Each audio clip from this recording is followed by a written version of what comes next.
All right, what's going on, everybody? It's your boy Jonah, back with another video of 2023. It's the first one. So today we are going to be talking about supply and demand. Okay. So for some of you guys who probably struggle with trying to find your entries, I promise you that supply and demand are the best way to go when it comes to trading. All right. It gives you really good quality setups. And we're going to be definitely looking to different scenarios, different examples on multiple pairs. I mainly trade all USD, but when it comes to alternative pairs, I usually trade US 30. Okay. From there, GPP USD and GPP JPY are usually my other alternative pairs, but I rarely mess with the British pound pairs just because they're just so highly volatile. But for you guys who love to trade the British pound pairs, hey, I can give examples. All USD been really giving, some really good setups. So further ado, let me just go ahead and jump right into it. Okay. So let's just start off like this, man.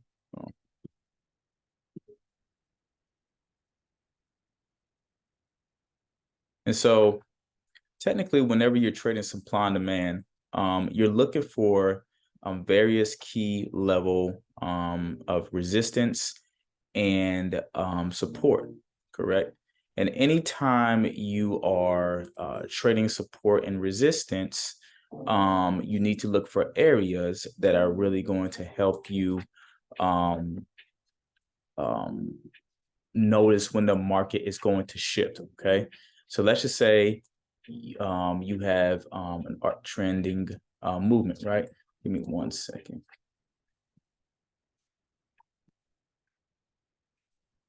Let's see if this is working. No, this is not working.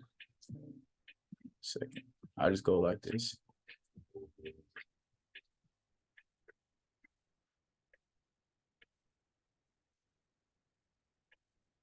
Here it is.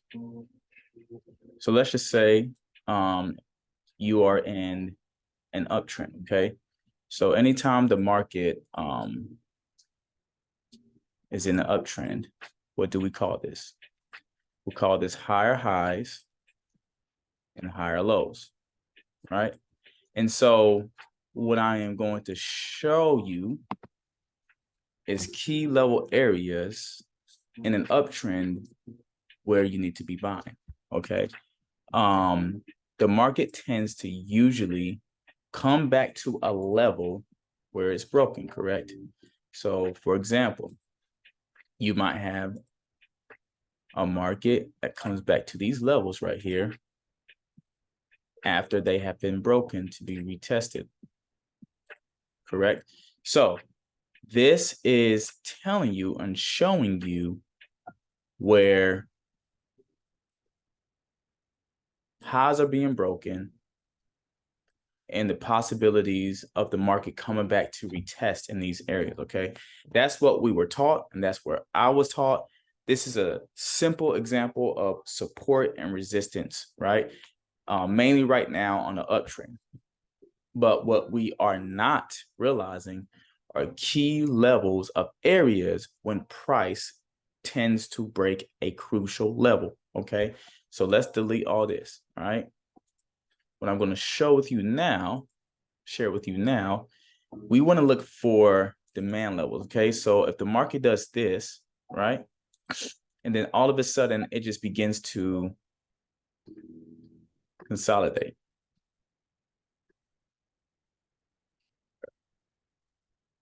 Sorry, guys, on this screen, I cannot really see my brush, so let's just say it begins to consolidate, right? Right? And then from there, it breaks to the top side, right? Now, a lot of you guys will be looking to buy off this level, right? And so the market comes down to this level, right? And then it pushes back up. Now, can you buy at that level? Absolutely.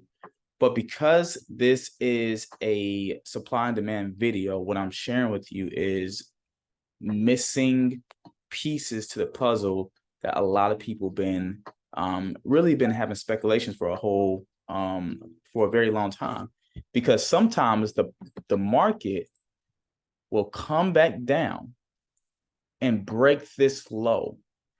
And some of you guys will say, okay, now this is a downtrend, right? When in reality, the market is just doing something that a lot of people don't expect, right? It's just only pulling back to a certain level that it accumulated from, right?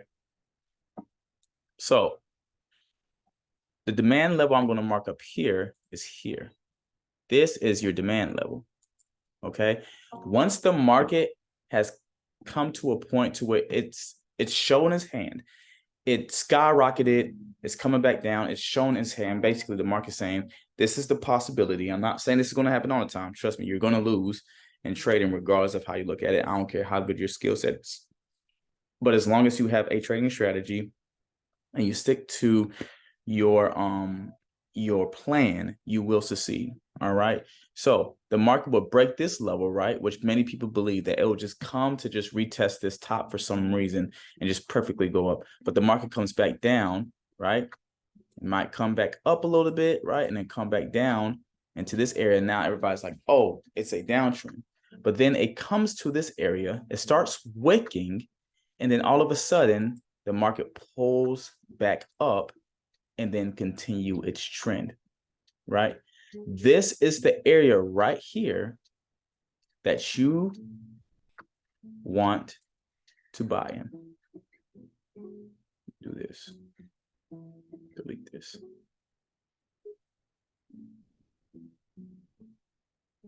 We call this demand. All right. All right. So this would be your demand level. This is where you'll buy, okay? And then once the market has shown that it's retested this area of accumulation, which we call demand level. Give me 1 second. Somebody's calling me. Yo, what's up? I'm going to Melissa's for the weekend. Yeah, what's up?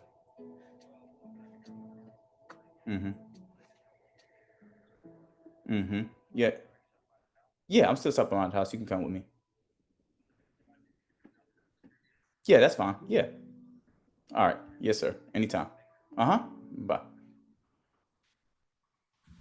Sorry, anytime my roommates are calling me, it's very important.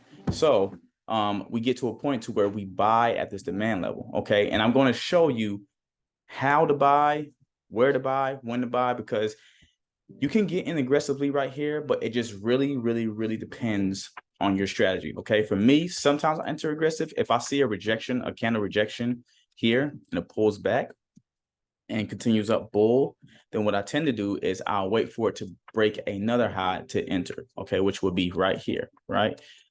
So we really need to be very specific when trading supply and demand, so that way we don't get caught up in the wave of just thinking that, oh, it's selling, when in reality it's just pulling back. Okay, let me show you guys another example. All right, it's not that hard, to be honest. An example of a downtrend.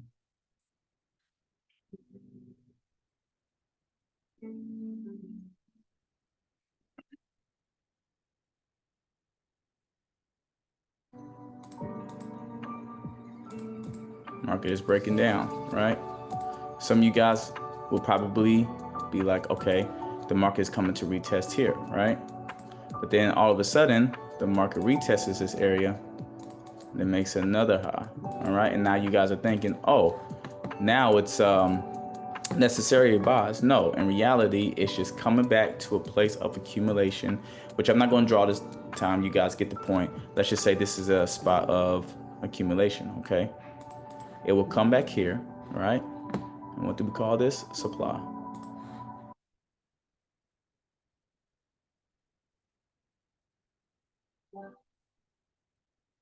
This will be our supply.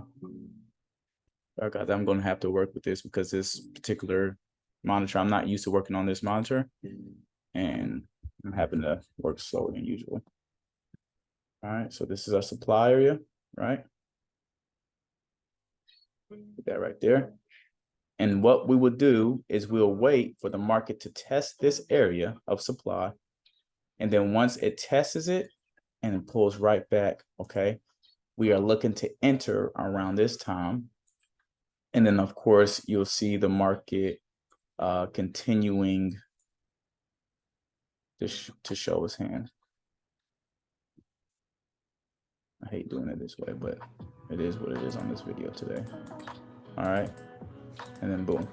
So this is how you trade and spot supply and demand. Now, we'll talk about liquidity in another video. All right. For some people who think that this video is just going to be one of those videos where you just get it all in one piece, trust and believe it's going to take some time. But to be honest, it doesn't have to take a lot of time.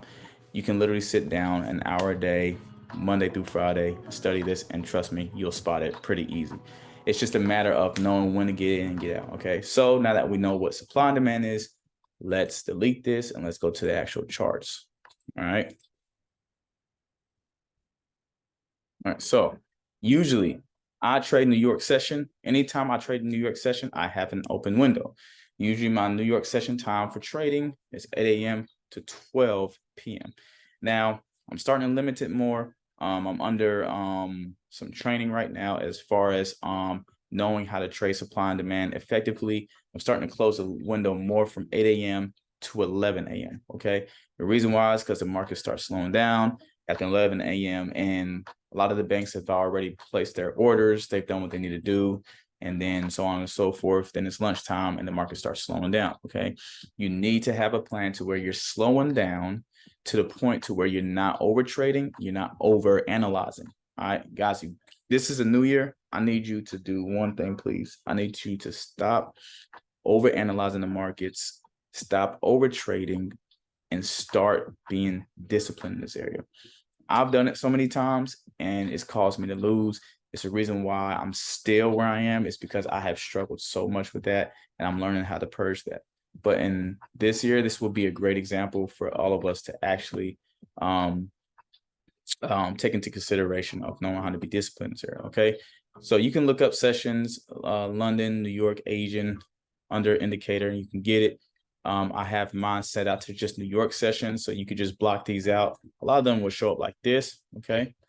And I just like block these out, block out Asian, block out London. You can, as whatever color you want. All right, right there. All right, so let's get to it. So let's go ahead and figure out where a good example is. Since AUD/USD has been in a very, very good range, we can definitely find some good setups. Okay, let's kind of go back in December, earlier December. And I'll show you. I got replay mode on as well.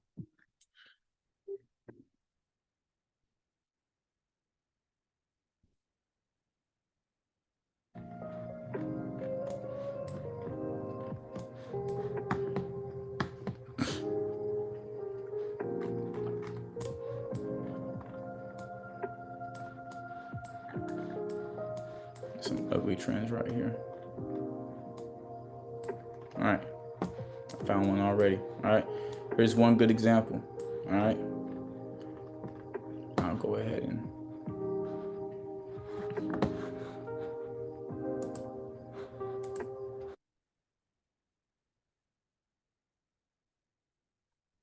usually have my bar indicator mode on for replay. Here it is. All right, so for example, let's just do this right here. There's actually two examples. Okay, I'll give you one right here and I'll give you another one. All right, so remember that one and remember this one. All right, this is where you're spotting the sell side of it. Okay, we can call it buy side liquidity. When the market comes up, it buys up for a little bit, stops out liquidity, and then goes into the direction. Whether you believe in stop hunting or not, liquidity grabs is legit. It is true. Do I believe they intentionally do it? No. Some people believe they intentionally stop hunt to get everybody's money and then go. I believe that the market unintentionally does it because the banks are trying to make their money. They're trying to make their bread. They're trying to do what they're trying to do. We just get in the way. Okay. So once the market places their orders, let's just say, for example, we're selling and they're buying. It's not their fault that they decided to place a buy and we happen to be in sales. You become liquidity at the end of the day. Okay. Our job is to not become liquidity. Our job is to trade with the banks and to actually profit from that. Okay. So I'm pretty sure you guys understand what order blocks is. If you don't, totally fine. Don't even really pay attention so much to it unless you really want to get deep into it. That's for another big video. Okay. So order block is basically where the banks tend to get in, and the bigger the order block, the bigger the value. Okay. So for example, for a seller's order block, you will have a bullish candlestick and immediate engulfing bearish. Okay, that is called a seller's order block. Okay, which means the market is tending to sell. The more the volume, the higher the percentage of you making money off this order block. Okay, and vice versa. When it's coming to a bullish order block, you have a seller's candle, a bearish candle, and then immediate engulfing candle, which we call this a bullish order block. Okay, so we also have a thing called gaps, which I'm going to actually talk about right now, but I'm not going to get in deep into detail because it's not the main concept of the video. It's supply and demand. Okay, but wherever you see a big area of supply, right, when the market is selling, that will be your supply area, but you'll find order blocks within it. Okay, so this has created a supply zone of an order block. Okay, which is what? A bullish candle and immediate engulfing. So I'm going to mark that up. Now, the reason why I'm marking that up is because what? We're looking for a breakup structure. Okay, now for me, some might say a breakup structure will be here. For me, a breakup structure is immediate engulfing candle breaking. Let's see something. Breaking these low, this low, or this low. Okay, so obviously pretty sure it's going to break this low. So you see how it broke this low. Okay, now some people will probably be chasing this candle. They're entering right here and they're like, oh man, I'm going to miss my trade. Trust and believe. Do not, I repeat, do not chase. Just wait for it to come back. If it, now you're probably asking, well, what if it doesn't come back? Okay, if it doesn't come back, move on to the next day or the next pair. If you don't see anything else from there, okay, you didn't lose. You saved your money. You live to trade another day. All right. So I got this markup. And what I'm doing is there's a gap that needs to be filled. All right. I'm going to show you where the gap is. The gap is here. All right. Change it to another color.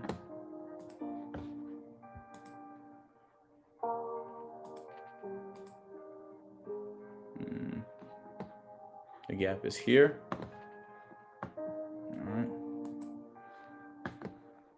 And right here. Okay.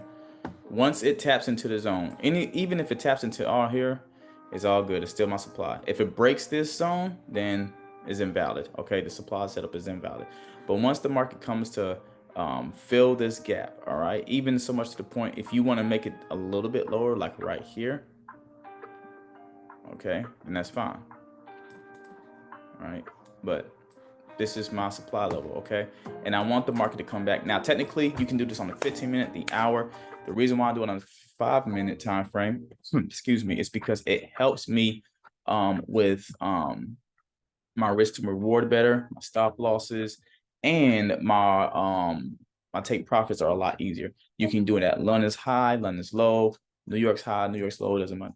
I don't aim for none of that. I aim for a 1-to-1 or a 1-to-2, and I'm out of here. So I'm gonna give you a prime example on how you enter in the market and where you can enter. Okay.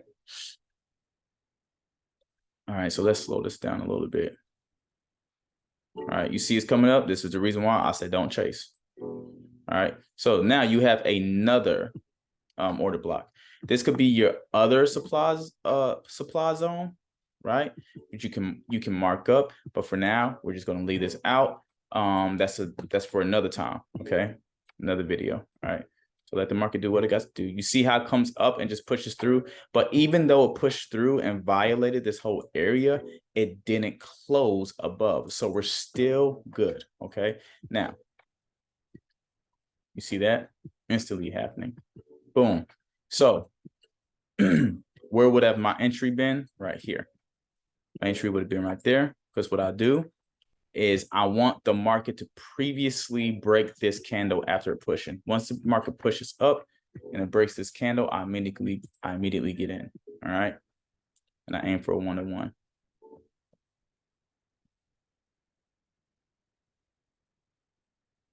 Where's your stop loss? Above structure or whatever makes sense to you. So a 1-to-1, automatic. Boom. It's that simple, guys. It's literally that simple. And once you're 1-to-1, you see how I literally played it out to the T on supply and demand. Okay. So let's just say, for example, we want to stress this out. All right. That's your 1-to-1 trade.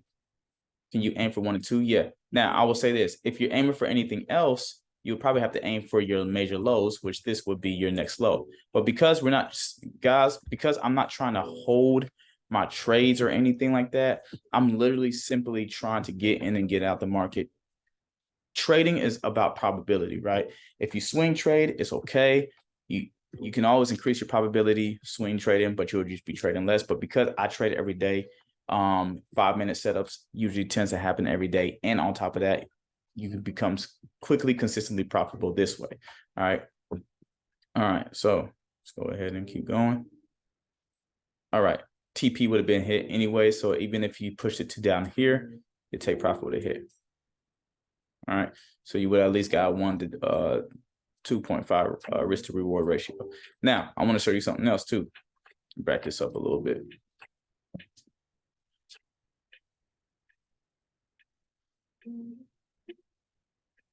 That just happened.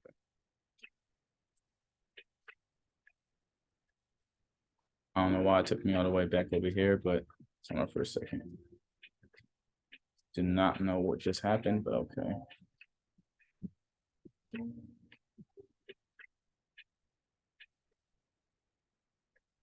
All right, so we're gonna start right here again.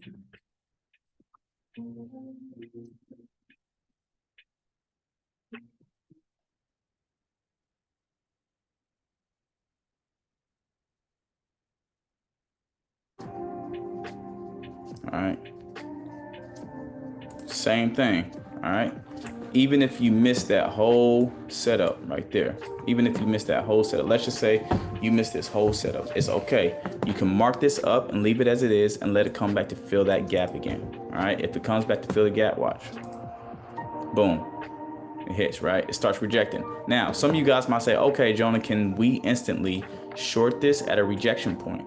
Absolutely. If you want to, especially with the stop loss being only like 5 pips, shoot your shot, you know, and then just go for a 1-to-1, which is right here or right here. Shoot your shot. I mean, do what you got to do, right? For me, I'm still waiting for the previous candle to be broken. Okay. So I'm waiting for this candle to be broken, right? Because this is the previous candle. Or that's only if it turns bearish and just goes, then I'm waiting for this one. But if this closed, then I'm waiting for this candle to be broken right in these lows. Surprisingly, they match up. So boom, it hit right there. Okay. You short the market, you aim for your 1-to-1, 1-to-2, whatever you want to do. For me, this makes sense to put my stop loss probably right here, which is a 13 pip stop loss, or right here. Okay. And then you can aim for a 1-to-1, which is right here. Boom. So easy enough said. Those are your perfect 2 examples of a supply setup. It's the same thing with demand, guys. It's the exact same thing. I don't want to hold you guys too long on this video, but it's the same exact thing that happens as far as buys. Same thing right here. Go ahead and delete all this. I'm just gonna make this one very quick because I'm pretty sure you guys get the memo now.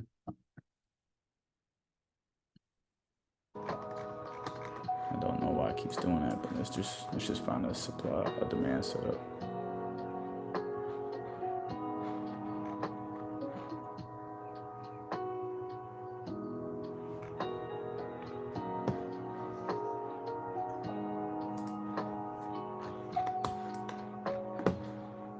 just gonna make this very quick. Break a structure, right? Break a structure. So let's go ahead and play this out.